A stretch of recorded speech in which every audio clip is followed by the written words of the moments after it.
Hello, everybody. Welcome back to another Life on the Look right here. I'm your humble host, Mike Mo, here on a Wednesday uh, night at about 10 o'clock. You guys know who it is. It's your humble host here on my corner of YouTube here on July 24th, 2019. Here for day entry 984. It is another day in my life. It's one of my old catchphrases from the old days. Hello, everybody. Welcome back to one of these. I am in good spirits because it was a good day at work today. It was very good actually. It um, it was it was very productive. Got through Frozen first, and then we got through Frozen first, which was pretty good. They were small pallets. Then we got through a little bit of dairy, and then we did a lot of produce. Um, and I think around 12 o'clock, April showed up, and she's showing up at 12 o'clock instead of 10 because they don't know if we're gonna have a closer at night, so they gotta have some insurance a little bit. She helped us produce today. She and I did most of it. One of our other teammates left us to it. One of our other teammates left us to it. Um, it was just one of those days, and then she was going to do eggs and milk that came in. She's good with that, so, and I'm pretty sure she probably got that done in the time she had. Um, it's just one of those. It was just one of those good sessions today that we were able to straighten out a lot of the produce, um, do it the right way, and do it the way we wanted to it, and um,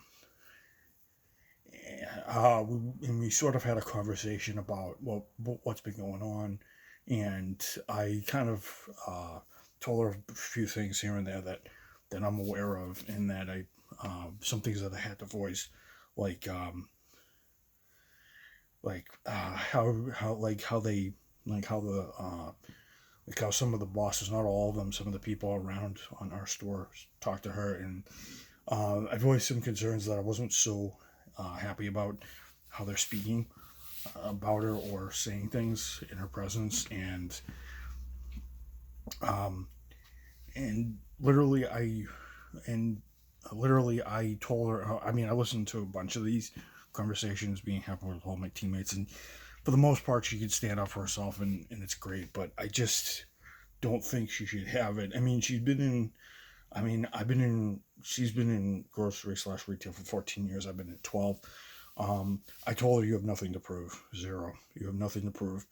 You just do what you do, and everything like that. Um, I think not a lot of people understand what who or who or what she is. Because that's the biggest problem right there. They see her and treat her for what she is rather than who she is. And she's a very special lady, and she's very smart, and she's very meticulous. Sometimes she can get a little too meticulous, but I feel I learn better that way anyway when you go a little slower. And we're not going all that fast. I mean, a lot of people say, "Oh, you guys are going too slow. You guys aren't going pace." There's a difference between being on pace and being reckless. We're just right in the middle with being on pace, and we're just right in the middle of, um, but we're over on the middle, being on pace and being meticulous technically rather than reckless, because we've been in the business a long time, and um, and it's just a shame that sometimes that they don't do that. But majority of the time, she's strong enough to stand up for herself, which is great. She's able to do it in a calmer way. She's able to really reserve her position. If people don't like what she's saying and people don't want to listen to her, it's not that people don't like what she's saying. It's just people won't listen because people are just like, how in God's name? A lot of people underestimate what you can do because a lot of the people in the section that are here They're like, oh, she's only been here a couple of months. I'm like, she's been in, um, she's been in, as I said, she's been in the store 8 years, and like five of those, five or so and change, like 4.5 or 5 or so and change. She's been in groceries, so I don't want to take away any of her experience. I don't want to tell her that she has to cut here, cut there, because she should be able to run a muffle. And I don't really see any problem the way she's running. If I'm just gonna say this right now, I mean, if they have a problem with what she does, um, if they can't stand or keep pace with what she's doing, then they're probably, than me, a psychology, sociology slash human services or human welfare student, they're gonna have a hard time keeping up with me. Because this, even though we're kind of equal on the same level, they probably would have a harder time keeping up with me, and they think that keeping up with her is tough. Keeping up with me would be on a whole nother level, because what they don't realize is what I've done is I brought her in there to do dry, which she does, and I brought her in to do a bunch of other things, so she can get hours, so she can, so she can have a livelihood, so she can make ends meet. It's not meant to be annoying. It's not meant to be antagonistic. It's just meant to be doing things right, and people don't want to figure it out. Figure that out, then it's their loss. And I told her so as much today. And I said it's their loss, and they don't care about special talents. They don't care anything about special abilities, but I do. And I could tell she was listening by the way she was talking. So I got through. She's very she's she's very smart herself, but she's always good for feedback, and that's a great thing. So, um, did I make a little bit of a breakthrough today with that, and she getting stronger? Yeah. I just don't want to say it too loud that she's getting stronger, because I don't want her to get. I want her to be confident in herself. I want her to be able to stand up for herself. I want her to be able to, you know, I want her to be able to puff her, um, not be. I don't want her to puff herself up to where she's gonna be too aggressive. But I want her to be. But I think I've gotten to a level where she's feisty, she's passionate, and boy, I listen to her every single day, single solitary day, if I had to, because she's great to listen to, and she has a lovely sense of humor. She's got a very articulate way with things, and she's very meticulous. As I said before, I'd rather have that.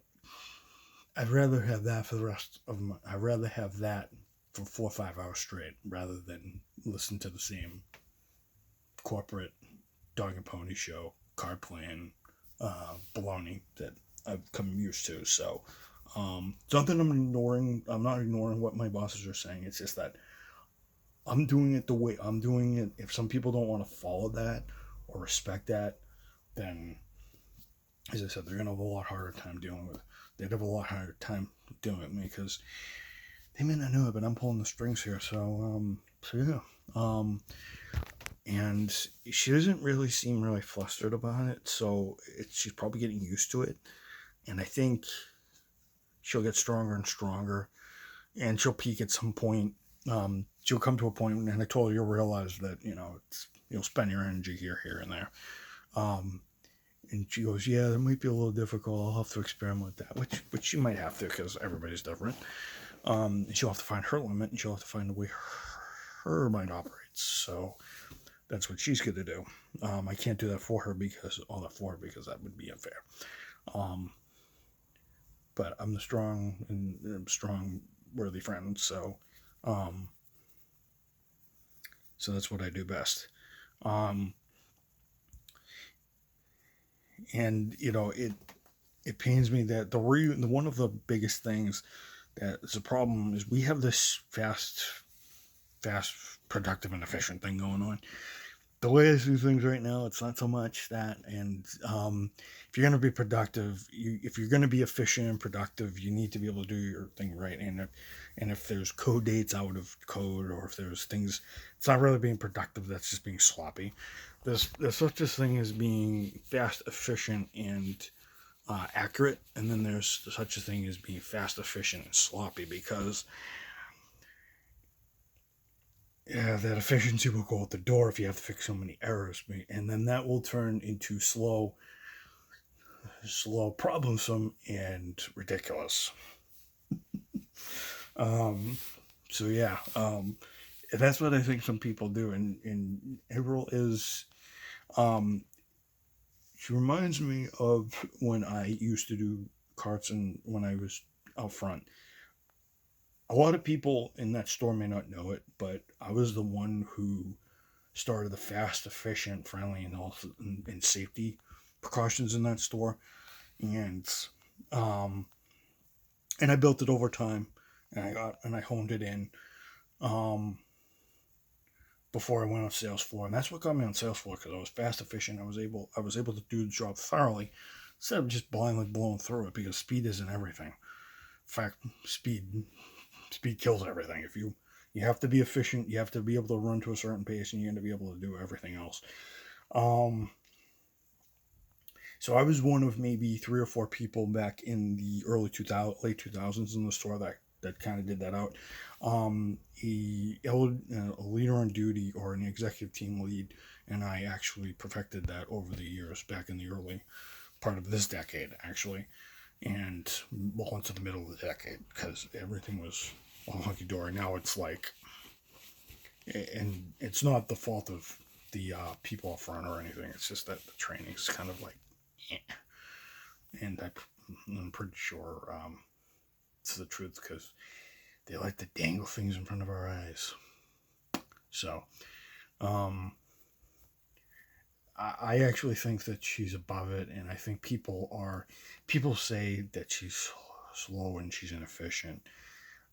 If you're going to be slow and efficient, there's a fine line there. So, if anything, I think people are if people are I think people are lacking in the mental speed to figure that out.